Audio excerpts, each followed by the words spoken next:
What's that saying again? Bolt from the blue?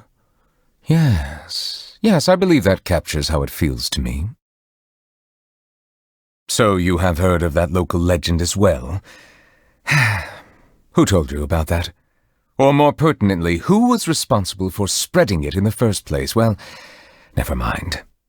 I don't think that the Hydro Dragon would weep, per se. I think he just finds himself a little stirred when he gets a taste of the tears that have been shed on this land, on account of all of the emotions they contain.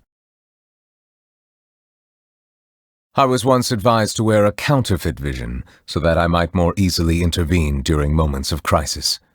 To be quite frank, I was not enamored by this suggestion, nor the implication that one must only exercise the power that is rightfully theirs under false pretenses. With that said, however, I have developed a newfound appreciation for the value of human yearning and determination, having spent considerable time around vision-bearing humans. Excuse me? You're saying that even some members of the Seven don a counterfeit vision before mingling with their people? My apologies. I was just caught off guard by the absurdity of the situation. The bishop's ancestry can be traced directly back to the Fontamer Sea, which is why they are so adept at evolution. I am reminded of an old custom that the dragons once observed. We would take a sip of our perished young brethren's blood. Whenever the tides are disrupted by the motion of the moon and stars, the water within the bodies of us hydro-organisms surges up towards our heads, reminding us that our deceased kin will soon be revived. Wriothesley is a trustworthy man. I fought hard for the title and reputation he now has.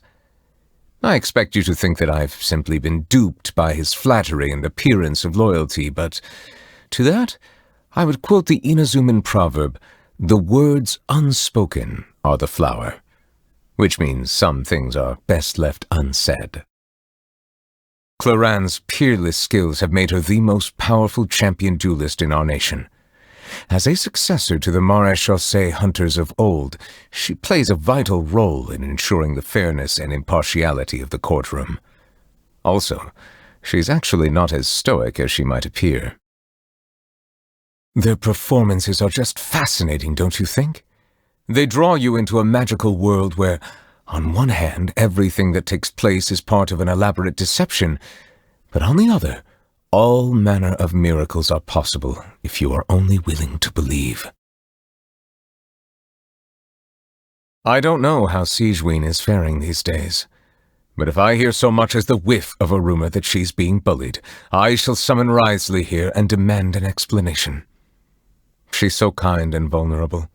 She brought me some camera film the last time she visited, and asked to listen to more of my commentary on the water of Natlan. How long is it until her next vacation? I regret to say that after my various interactions with her, such as when I inadvertently angered her and when I accepted her apology, and even now, in spite of the guilt I continue to feel over what happened to her father, I feel very distant from her, as if I'm observing the starry sky from the bottom of a deep lake. It is by no means intentional, and I also know it is not something that I can easily make up for. Unlike water, emotion does not settle quickly once agitated, nor is it naturally inclined towards equilibrium. This is something that I can only say in private. I could never publicly share my views on this matter. It positively baffles me that Fanta has managed to become such a popular drink.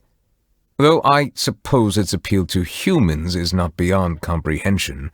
One can both rehydrate and replenish blood sugar in one gulp, and at an exceptionally cheap price. I went to see an opera recently. It was about a lady whose personal charm and manipulative schemes allowed her to continue to dominate the affairs of the grand mansion where she lived even after her death, like a ghost that refused to be exorcised. The acting was impeccable, and the story exceptional.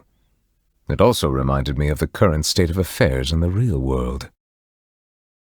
For a number of reasons, I rarely leave Fontaine.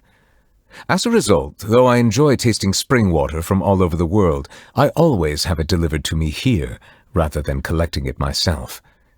And yes, subtle as the flavor differences between samples of different regions may be, I am perfectly capable of distinguishing between them. Do you still doubt me? I am the Iudex. I do not lie. I have to say, my daily life is not without its inconveniences. For instance, I often find myself stepping on my robes as I sit down, or squashing my coiffure against the chair. And if I lean my head too far back, sometimes my hair even gets caught in the ornamentation. Nevertheless, I must wear these garments to maintain the dignity of a Chief Justice, and endure whatever inconveniences this entails. Incidentally, the world at large appears to operate on this general principle too. Everyone is faced with an identity that they must accept, endure, understand, and eventually learn to coexist with. This has been my experience all along. People seem to respond to the sight of a man in the rain without an umbrella, as if it were some sort of strange spectacle.